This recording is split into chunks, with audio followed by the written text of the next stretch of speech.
शहीद शायन गौरव खुद इनकलाबी दोस्त हुयो। उनजे करे इनकलाबी शायरी पेश करण लाइ मां सवाफ़ी दोस्त ऐं सजाद चांडू खे गुज़ारिश कंदुमि वो स्टेज ते अचनि। ठीक है चलो स्टेज पर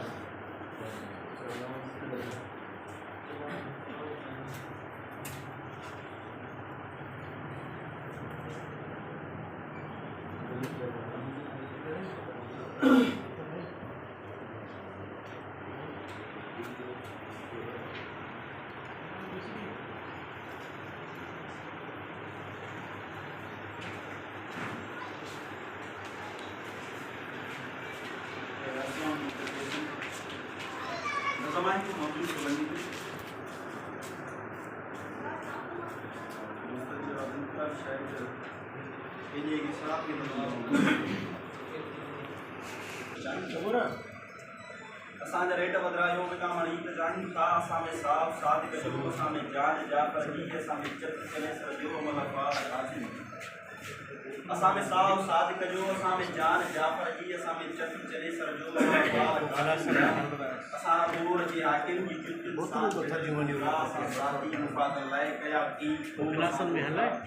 बचल या नकसरी आहे बचल या नकसरी आहे बड़ा इंसाफ भी चाहिए था असां जा रेट वधरायो विकामणी चाहिए असां देश पंहिंजे जा ॾेखारिया दर्द घेरन असां देश पंहिंजे जा ॾेखारिया दर्द घेरन छे हर बार गुण अवदाही लिखियासी खदीम वेरिन छे फखर जे पुज पूरीअ ते बढ़िया जद खड़द रीजन जा असां पे शान में गाया कसी का तंज देगन जा लिखियासी कल भी वेरिन विक्यासी कल भी वेरी वक्त अगामण जी भी चाहिए था असां जा रेट वधायो विकामणी असां लफ्ज़न जा बाज़ीगर असां जुमलन जा जादूगर तसीक असां लफ्ज़न जा बाज़ीगर असां जुमलन जा जादूगर असां तहरीर ऐं तकरीर में भौंकण जा कारीगर वाह वाह वराए सही चए असां लफ्ज़न जा बाज़ीगर असां जुमलन जा जादूगर असां तहरीर ऐं तकरीर में भौंकण जा कारीगर असां यरगून ठायोसी असां तैमूर है असां यरगून ठायोसी असां तैमूर है पर अयूब ज़िया या जे पढ़ियासी शान में मंतर कलम जड़ तकस यानी कलम जड़ तकस यानी याद अचाइण शयुनि खे चाहियूं था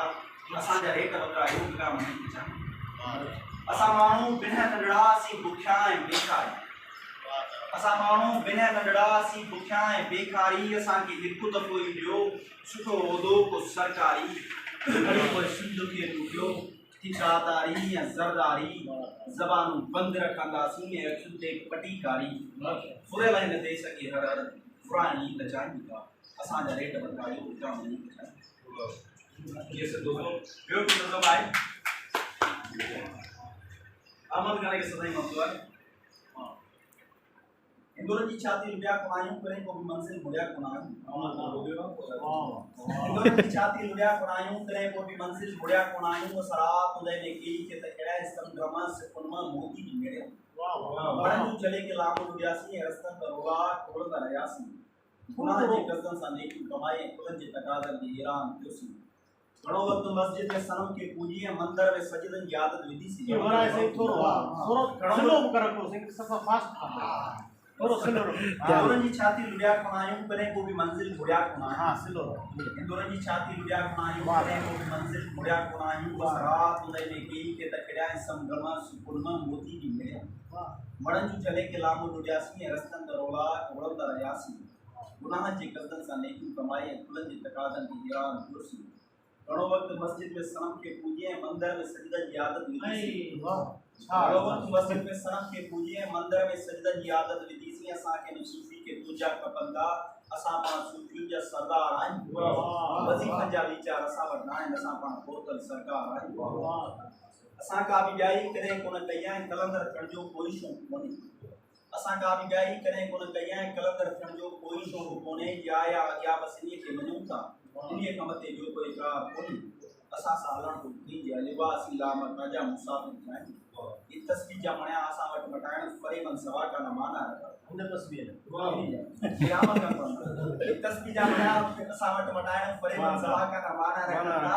हकीकत में असां जा हज़रत उहे नमा के बारे करार को खोजी असां की न जाणू त असर तूं ई छा आहिनि ऐं असर उन खां पोइ मुफ़त तूं ई छा आहिनि असां लाइ त मौसम का मटिजी न आहे मौसम में मंजूर मटको ई न आहे तंहिंखां ते मटको मुटकूं विखेरे विखेरे असां बि जीऊं था अरे रे प्याला प्यारे तो साथी असां किन प्यालनि में मज़ो शाही गुलाबनि में आहिनि ठिकाणा असां लाइ करे दुआ बनाई टेक्नोलॉजी छा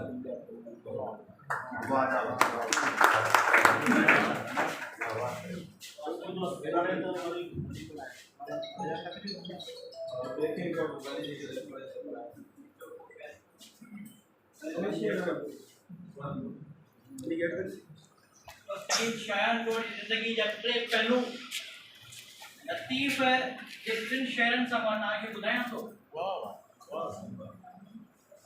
लतीफ़ चए थो वाधाए वतन खे ऐं जे हिज मुयास मोर मुंहिंजी सोमिरा किज पहाड़नि पास इज ॾाॾाणे ॾेह जी मझां वलड़ियुनि पास हुयई जियास जे वने मड़ भली रही हिकिड़ो ॿियो पहलू जंहिंमें लतीफ़ चए थो मुस्तक़िल मिज़ाजी जो जा जीअं तव्हां जल कान्हे जाइ जलण रीह ततीअ थतीअ हल नाहे वेल वेखणे जा जीअं तव्हां जल कान्हे जाइ जलण रीह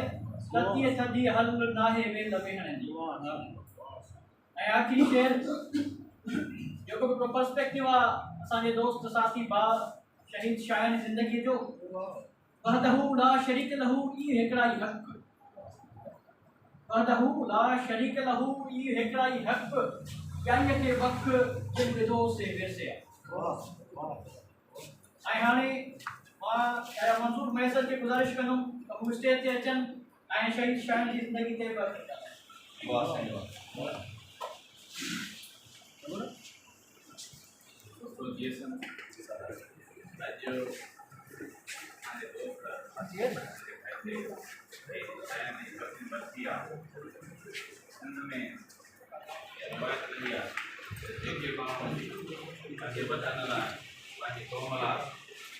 कम्युनिटी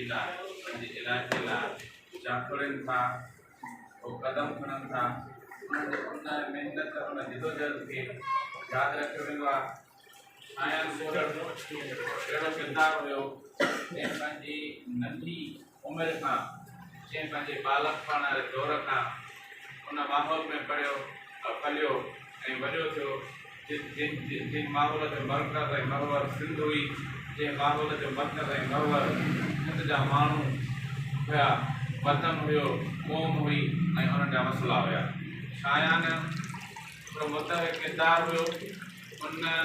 उन सिंध जी जेकी गज़ल तौर ते जेके मक़सद हुआ उनजे लाइ उन जाकोड़ कई उन नंढी उमिरि में जेके बि काराबाग डैम हुजे आदमशुमारी जा जेके मसइला जो हुजनि सिंध खे अकेले तब्दील करण लाइ जेकी साज़िश हुई उन्हनि लाइ जिदोजहद हुजे या जेको समाज में शऊर ऐं जागरता वारी मुहिम आहे या शऊर ऐं जागरता वारी जिदोजहद आहे हिकिड़ी तब्दीली लाइ जेके क़दम खणनि था शायान उन बात जो राह जो किरदारु हुयो जंहिं पंहिंजी नंढी ज़िंदगी में ई माण्हुनि खे जाॻाइण सिंध मुल्क ऐं वतन जे जेके मसइला आहिनि उन्हनि जी लाइ जिदोजहद में अॻु भरियो रहंदो अॼु उनजी चौथी बरसी जे मौक़े ते असांखे ताज़ीम पेश कयूं था ऐं गॾो गॾु इहा उमेद रखूं था त असांजा जेके बि नौजवान आहिनि उहे पंहिंजी क़ौम ऐं वतन जे उनजी तक़दीर जी बहितरी लाइ जेका जिदोजहद हूंदी उन में गॾु हूंदा ऐं पंहिंजो किरदारु अदा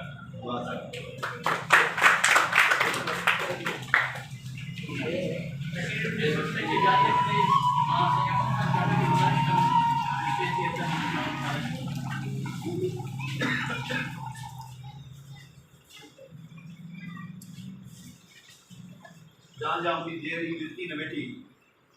जा हुई देरी विरती न वेठी वनी हुई बेटी सिपति के सजे कोतरम रोशन साहब कोतरम साईं मंजूर मैसर साहब कोतरम रियाज चांडो साहब असांजो नेशनल प्रेस क्लब जो सदर कोतरम अब्दुर्रहमान कमरानी आयुष्मान गोरड़ एमसीए सैयदी हसन में वेठा दोस्तों तस्वीर गोरड़ जो बिरादर अॼु असां पंहिंजे साथी असां पंहिंजे दोस्त शेख शायान गोरड़ चौथी वरसी जे मौके ते गॾिया आहियूं। अॼु नौजवाननि कोट सुदर गोरड़ में वञी उते शेख शायान गोरड़ जी ज़िंदगी खे भेटा ॾिनी, हुननि तालीम ॾाढियूं उते क़ुरान ख़्वानी कई ऐं इनकलाबी शाइरी पेश कई। इनकलाबी शाइरी पेश कई। दोस्तों, असांजे गॾु थियण जो मक़सदु इहो आहे, जीअं से मंजूर मैसर साहब कई त शायान शहीद नौजवाननि जे अंदरि शौक़ पैदा कयो, उन्हनि जे अंदरि जागरता पैदा कई ऐं सिंध जा जेके बि इशूज़ हुआ, जेके बि मसइला हुआ, तालाबागडे जो मसइलो हुजे, आदमशुमारी जो मसइलो हुजे, सिंधियुनि खे अकलनि में तब्दील करण जा मामला हुजनि, या जेके बि सिंधी माण्हुनि सां MQM जो जबर हुजे, जागीरदारी ऐं सरमादारी निज़ाम जेका सो बेवाजिबी हुजनि, उन्हनि समूरनि मसइलनि ते शायान गोरड़ उन्हनि में शौक़ पैदा कयो ऐं मंजूर वारा दोस्त वेठा आहिनि त शायान गोरड़ 5वीं क्लास खां वठी पूरी तारीख़ जो हिसो खणियो ऐं आख़िरी ज़िंदगी जे आख़िरी पल ताईं जेका सो जदोजहद कंदो रहियो ऐं उन शहादत जो जाम नोश कयो। नौजवाननि खे, उनजे भाइरनि खे, उनजी फैमिली खे, ख़ासि तौर ते सेविशर गोरड़ साहिब खे इहा असां जस ॾियूं था, उनजे मोदी फर्ज़त खे यादि करे थो ऐं दोस्त गॾु करे थो। दोस्तों, महिरबानी थिए।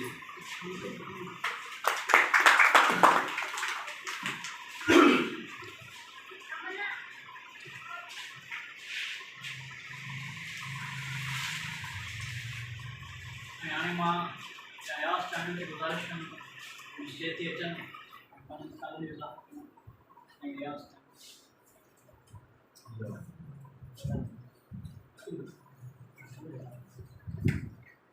बिस्मिल्लाहिर्रहमानिर्रहीम।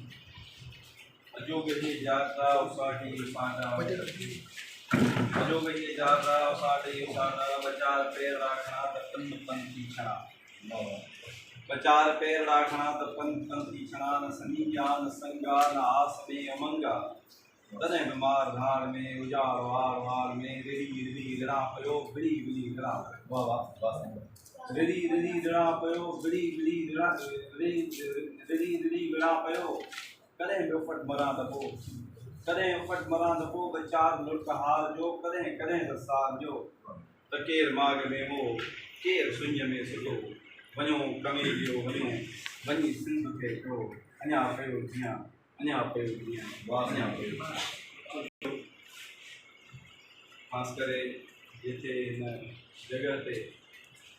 शायान खे यादि करे वञे थो पियो, तव्हांजा मेज़बान साईं दोस्तो, अस्सलाम वालेकुम जी। अॼु चौथी यादि शायान जी मल्हाई थी वञे ऐं ईअं जेकॾहिं चइजे त शायान हुयो, इहा मुंहिंजी यादि थी आहे। शायान आहे, उहो कीअं आहे, असां वटि मौजूदु आहे। 5 सालनि जी उमिरि खां वठी जेकॾहिं हुन जिदोजहद शुरू कई त हिन वक़्तु ताईं हुन जिदोजहद हलंदी अचे थी पई।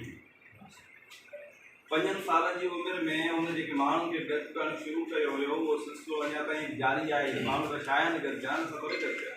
रोशन सां थोरे गॾु थिया, हुन शइ गॾु न आहे, शायान गॾु थिया। हुनजी अज़मत आहे, हुनजी महिनत आहे, हुनजो किरदारु आहे, जंहिंमां साबित थियो त किरदारु कॾहिं मरणा न आहिनि। ऐं शायान असांजे विच में आहे, असां सां गॾु आहे, असां सां मौजूदु आहे, नौजवाननि जे रूप में आहे, बसीर जे सबूर जे बाज़ार जे इन सभिनि जे रूप में आहे। शायान जी ज़िंदगी जा जेके मुख़्तलिफ़ पहलू दोस्तनि बयानु कया, उन्हनि में जेको शायदि हिकु तरफ़ खां ख़ुशनसीब जो हुयो, ख़ुशनसीब इन लाइ हुयो त हुनजी जेका पैदा जेको थियो, जनमु जेको थियो, इल्मु दोस्त घराणे में हुनजो जनमु थियो। हुनजो वालिद साहबु सियासी समाजी वर्कर ऐं इल्म सां इल्मु दोस्त इंसानु आहे। हुनजी जीअं गिरोथ थी त हुनखे पंहिंजे वालिद साहब जे दोस्तनि जे दोस्त जेके आहिनि उहे उस्ताद थी मिलिया ऐं उन सभिनी दोस्तनि उनखे ईअं पियो ॾिठो त ॼण असांजो पंहिंजो बचो आहे। ऐं कॾहिं बि इहो कंहिं दोस्त जो महसूसु न करायो हुयो या हिते जेके दोस्त ॿ ॻाल्हाए ॻाल्हाइनि था उन्हनि सभिनी भाटियो थी करे हुनखे यादि कयो त साईं भाटियो हुयो ऐं उनजो अदब ऐं इख़लाक़ हुयो त जंहिंसां बि मिले पियो त नंढड़ी उमिरि में उन्हनि जे दिलनि में घर पियो करे वञे। असांखे साईं अलीशेर सां राब्तो कोन पियो करणो पए, असांखे शायाण सां राब्तो पियो करणो पए। इहे माण्हू थींदा आहिनि जंहिं लाइ चवंदा आहिनि ॼमंदे ॼाम हुया त जीअं उनजी पालना सुठे नमूने सां थींदी वई त हू बि निर्वाह थींदा विया, उन्हनि पंहिंजो किरदारु जेको आहे सो उहो निभायो। शायान क़ौमी सोच रखंदड़ नौजवान हुयो, हुनखे दिलचस्पी हूंदी हुई धरती धड़े जा जेके मामला ऐं मसइला थियनि था या धरती जा जेके मसइला थियनि था, दुश्मन जेके क़ुवतूं हुयूं उन्हनि सां मुहादो अटकाईंदड़ जेके तहरीकूं हुयूं उन्हनि में नुमाया तौर ते शायान जी जिदोजहद कई। या उन खां अलावा सकाफ़ती जेके प्रोग्राम ख़ासि करे थींदा हुया, कल्चर जा जेके प्रोग्राम थींदा हुया, उन में बि शायान अॻु भरो हूंदो हुयो। मदीना कॉलोनी खां जेकर रैली निकिरंदी हुई त उहा रैली शायान ॻोल्हण जी अॻुवाणी में निकिरंदी हुई ऐं इहो सदाईं असां लिखंदा बि हुआसीं ऐं पढ़ंदा वेंदा हुआसीं। यानी शऊर रखंदड़ साञावंद हिकिड़ो नौजवान हुयो जंहिंजी जिदोजहद अञा ताईं हलंदी थी पई अचे ऐं असांखे यकीन आहे त हू ज़िंदह आहे।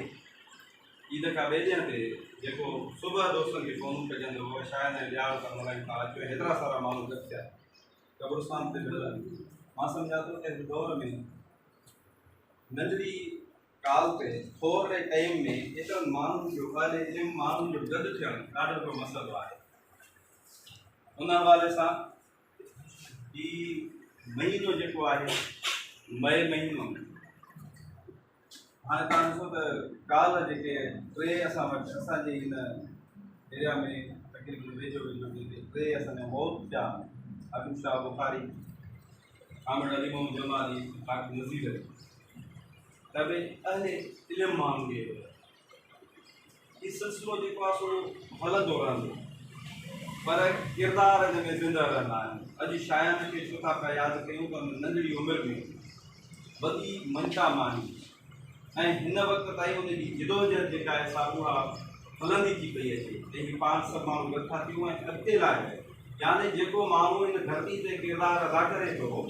उहो पंहिंजी ज़िंदगी जेका आहे सा जिस्मानी तौर ते असां खां अलॻि थिए थो, पर रूहानी तौर ते उनजी स्ट्रगल उनजी जिदोजहद हलंदी थी पई अचे ऐं उनखे यादि थो कयो वञे। शायान जी यादि में मच कचहरी, शायान जी यादि में लाइब्रेरी, शायान जी यादि में किताब, शायान जी यादि में सकाफ़ती कचहरी, शायान जी यादि में ये सभिनी दोस्तनि जो गॾु थियणु। हाणे इहो उनजो ई त अमल आहे न, भला इलाही सारा माण्हू मरी विया, हितां जा माण्हू मरनि था पिया, जेके मरनि था पिया इलाही सारा मरी विया, सुभाणे मरंदा ऐं मरंदा वेंदा, उनखे यादि करे कोन थो करे। वॾा वॾा दौलतमंद माण्हू, हिन जे कबीले में माण्हू, हिन जे बिरादरी माण्हू, हिन जे एरिया में माण्हू, शायान जे एरिया में माण्हू, इलाही सारा वॾा वॾा जेके बुत हुया ऐं दौलत तमामु घणी उन्हनि वटि हूंदी, पर उनखे 12 महीने पोइ पंहिंजा ख़तमु कोन था ॾियनि। शायान जा 10 प्रोग्राम थी वञनि जंहिंमें पार्टियुनि जूं क़यादतूं गॾु थियनि। इहो ई त उनजी जिदोजहद हुई, इहो त उनजो किरदारु हुयो जंहिंजे करे सभु माण्हू गॾु थियनि था। बेमौत मौत तो लाइ था इंसान हज़ारे मान रुगो, बेमौत मौत तो लाइ था इंसान हज़ारे मान रुगो, हिन दुनिया में देस हुआ नादान हज़ारे मान रुगो, कंहिं राज़नि जी वरिती आहे त हिन भूल कई थी कंहिं राज़नि जी वरिती आहे त हिन भूल कई थी भरती आहे, ही धरती तोखे परती आहे, महिमान हज़ारे मान रुगो, सारी राति झपकी आहे शबनम शबनम टपकी, सारी रात झपकी आहे शबनम शबनम टपकी आहे, ये बाक गुरती बख इस जिंदा हज़ारे मान रुगो, ये दौर अयाज़ गुज़रनो आहे वारो पंहिंजो वरणो आहे, ये दौर अयाज़ गुज़रनो आहे वारो पंहिंजो वरणो आहे, को ॿारनि नेठ भरणो आहे, इम्कान हज़ारे मान रुगो, तूं चोम ॾिठां तूं चोम पुछां, पर तोखां हिकिड़ी ॻाल्हि पुछां, तूं कंहिं कंहिंखे ख़ामोश कंदे ऐलान हज़ारे मान रुगो, ऐलान हज़ारे मान रुगो। त शायान जी जिदोजहद मां जेको शेर पढ़ियो या शायरी जेका अॻ में पढ़ी, इन सां मिलंदड़ जुलंदड़ जिदोजहद हुनजी उन माण्हुनि खे गॾु कयो ऐं उन खां पोइ माण्हू गॾु थींदा विया। अॼु बि जेको हुनखे असां यादि था पिया कयूं उनजो सबबु इहो आहे त हू कहिड़े क़िस्म जो माण्हू हुयो, माण्हुनि खे गॾु करण वारो माण्हू हुयो। नंढड़ी उम्र जो माण्हू हुयो ऐं पंहिंजी जमात जो शागिर्द बैंक जो सिंध जो ऑर्गेनाइज़र हुयो। मां सम्झां थो असांजे एरिया में अहिड़ो ॿियो को माण्हू कोन्हे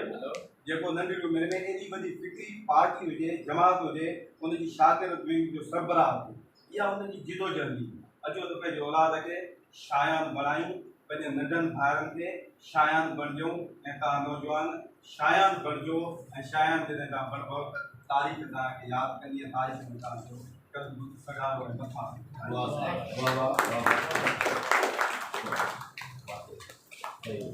पतंगन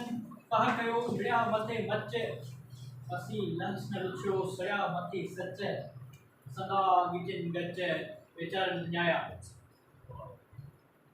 इन तसलसल के ते ॿुधाईंदे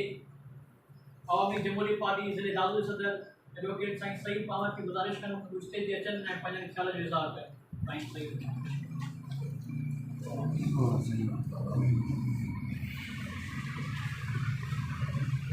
पक्षी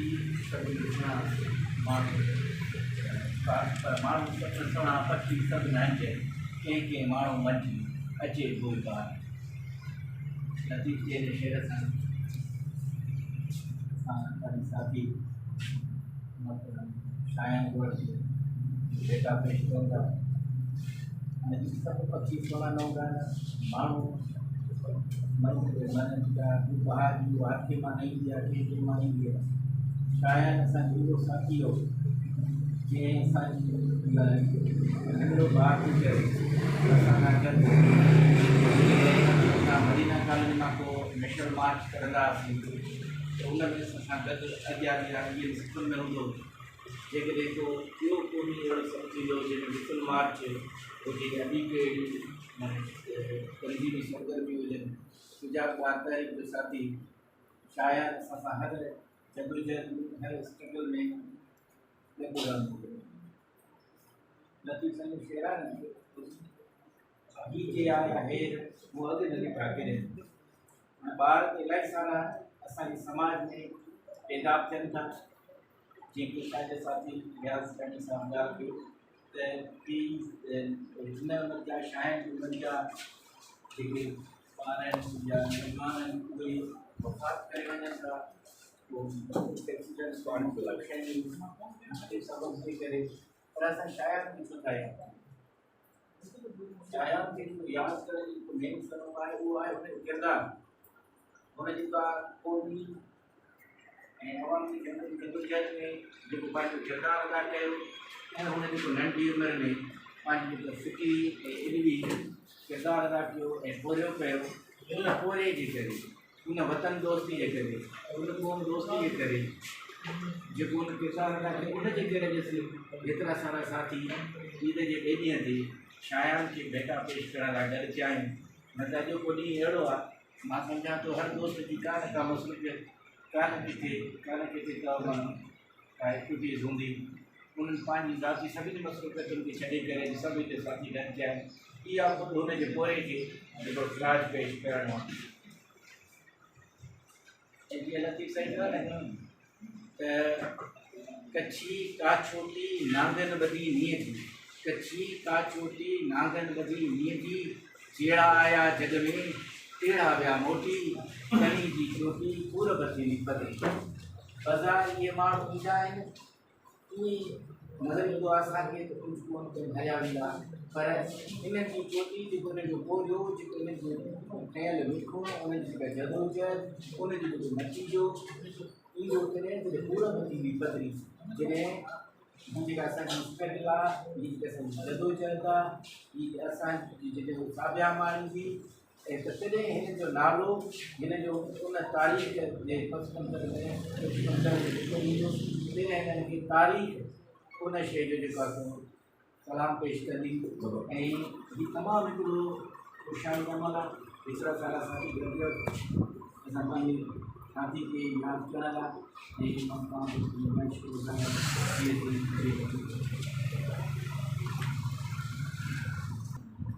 जो पैर हटियो सो पैर कटियो जो पैर हटियो सो पैर कटियो ही कोप बितारी रखणो आहे या विख वधी ॼण लाल लधी या विख वधी ॼण लाल लधी की जोश बि जारी रखणो आहे। ऐं आख़िर में प्रोग्राम के ऑर्गेनाइज़र चेयरमैन अक फाउंडेशन साईं साजिद चांडियो खे गुज़ारिश कंदुमि वो स्टेज ते अचनि ऐं पंज ख़्याल इज़हार कनि। चेयरमैन साईं साजिद चांडियो।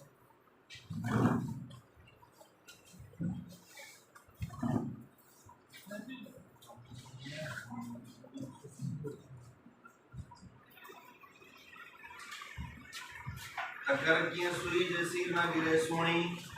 हित हयाती ॾींहड़ा हले शान हुई चुकी पे चरी गई जा न सुंदुई सोणीअ खे सैयद चए विदो गुर्द हुई हूंद हुई पर बुद्धीअ जा बिना जा सोणे जो मौत मेयार जी खीर जी चुकी पियण ऐं उन खां पोइ इश्क जी मंज़िल ॾांहुं वधी हलण ऐं पोइ उन फ़िक्र ऐं इस्तक़ामत ते मौत थियण इहो लतीफ़ साईं वटि अज़मत जी अलामत आहे। अहिड़ी तरह इंसान जी जेका वाबस्तगी में ऐं हुन जो इख्तिताम छा थियो असां वटि ज़िंदगी ऐं मौत जे फ़लसफ़नि खे हिकिड़े पासे सम्झायो वियो आहे ॿिए पासे रोज़ अज़ल खां इल्म खे ऐं शऊर खे मुंझायो वियो आहे। मिसाल तौर ते मौत जेको आहे उहो हिकिड़नि फ़िलासफ़रनि जे लाइ हिकिड़नि मुफ़क्किरनि जे लाइ इंसान जी सॼी ज़िंदगी जे मथां हावी बीठल हिकिड़ी अहिड़ी शइ हूंदी आहे जेका उनखे हर वक़्तु उनखे ख़ौफ़ जे हिकिड़े आलम में मुबतला करे रखंदी आहे उन खां किरदार ऐं अमल कसे छॾींदी आहे। ॿियनि मुफ़क्किरनि लाइ ज़िंदगी ऐं मौत अहिड़ो मामिलो आहे जीअं चइबो आहे कुल नफ़्स ज़ाइक़तुल मौत मौत जो ज़ाइक़ो शायदि ख़राबु थींदो आहे ॾाढी ख़राबु शइ आहे पर लतीफ़ साईं वटि इनक़लाबी मुफ़क्किरनि वटि असां वटि मौत जेको आहे तो उहा वॾो एज़ाज़ आहे। कारे ककर हेठि मूं जहिड़ींदे छॾिया कारा कुंद हथनि में अड़ल वछेरा हेठि थी तनी सी ॾेठ मोटण जनी भेण। लतीफ़ साईं चए थो असांजे फ़िक्रनि ऐं किरदारनि वटि मौत भेणो इन करे मौत जेका आहे का वॾी ॻाल्हि कान्हे। तमामु ज़बरदस्त असांजे दोस्तनि सिराज तहसील पेश कई अहमद खान चांडियो साहब साईं मंज़ूर मैसर सईद अहमद साईं रियाज़ चांडियो सजाद अब्दुल सबूर जी मुख़्तलिफ़ ॻाल्हियूं ही असांजे फ़िक्र जा सत जा नौजवान ऐं असांजा सीनियर साथी इस सिलसिले खे हिकिड़े खे अॻिते वधाईंदा था। अर्ज़ु कयोसीं पे असां वटि मौत वॾी ॻाल्हि न आहे असां वटि किरदार वॾी ॻाल्हि आहे अमल वॾी ॻाल्हि आहे असां वटि इस्तक़ामत वॾी ॻाल्हि आहे सुञाणप आहे वजूद ही फ़ानी ज़रूर थी सघे थो किरदार बाक़ी बचंदो आहे। जॾहिं कुर्तियाम सानिया सुपरी सी तॾहिं कुर्तिर जेतिरी गेल में विसरिया अंदर रूह रहिया सॼा होता असां पंहिंजनि नंढड़नि बचड़नि खे पंहिंजनि भाइटनि खे इहे सबक़ ॾिना उन्हनि उहे सबक़ सिखिया उन्हनि सबक़नि सां हलिया अॼु उहे अज़मतूं आणे असांजा बचा असांजा भाइर असांजा भाइटिया रियाज़ जा भाउ साईं जा पुट इहे जॾहिं ॻाल्हाइण सिखंदा आहिनि त सिंधी क़ौम ते ॻाल्हाईंदा आहिनि जॾहिं जदोजहद करणु सिखंदा आहिनि त कल्चर ऐं क़ौम जे हक़नि लाइ जदोजहद जॾहिं ॻाल्हियूं यादि कंदा आहिनि क़ौम परस्तुनि जूं मुहबतुनि जूं इनक़लाब जूं जाइज़ ॻाल्हि इहे असांजो ॾिनल सबक़ आहे। अॼु असां उन्हनि मां इदारा ठाहिया आहिनि अॼु असां ही हिकिड़ी खैतर मेड़ी आहे जेके माण्हुनि खे मोटिवेट कयूं था माण्हुनि खे सबक़ ॾियूं था। अॼु असां सभिनी अदीबनि जे मर्ज़ीअ ते रियाज़ सभिनी ते रहूं सभई जेके बि फ़िक्र जा माण्हू अॼु फ़लस्तीन ते जेको ज़ुल्म आहे उहो असांजे मथां ज़ुल्म आहे असांजूं दिलियूं धड़कनि इहो असांजो हिकिड़ो इनक़लाबी सबक़ ऐं गुर आहे जेका ख़ुशबू ऐं वास असांखे शहीद शायान में तमामु घणी सरस मिली। इन करे असांजो कमु आहे तारीख़ जे हिकिड़े दौर खे रक़म करणु तारीख़ जे हिकिड़े दौर खे रक़म करणु उहो कीअं थी सघंदो असां तोड़े जो वॾा कम न कया आहिनि कहिड़ियूं शयूं क़ाबिल क़दर आहिनि जीअं मूं चयो किरदार ऐं अमल आहे ही कूक सने वार खां खंजर खां तिखी आहे ही फूक थदी हीर खां ओथर खां तिखी आहे वहमन जे मुकामनि में सुधी पई आहे मगर जे उथी पवे ही क़ौम महशर खां तिखी आहे। हिकिड़ी क़ौम खे असां बेदार बणायो आहे बाक़ी हिकिड़ी क़ौम जो हिस्सो आहे सेगमेंट आहे उनखे बेदार करण जी कोशिश असांजी हले थी उनमें सहाफ़तूं आहिनि उनमें असांजा इदारा आहिनि उनमें सियासी पार्टियूं आहिनि उनमें समाजी पार्टियूं आहिनि असां मल्टी कलर्ड माण्हू थिया आहियूं ऐं तारीख़ जे हिन दौर में पाण खे मुख़्तलिफ़ क़िस्म जी सुञाणप ॾिनी अथऊं असांजा अहिड़ा किरदार असांजा अहिड़ा माण्हू उन में असांजा जेके आहिनि से ॿाह ॿेड़ियूं भरिजल आहे हिकिड़ा असां वटि स्टेट सेक्रेटरीज़ रहिया जंहिंमें शहीद चायान रहियो उन्हनि जो कमु छा आहे माण्हुनि खे मोटिवेट कबो माण्हुनि खे वठी अचिबो फ़िक्र जो सिंध जो तब्दीली जो सबक़ ॾिनो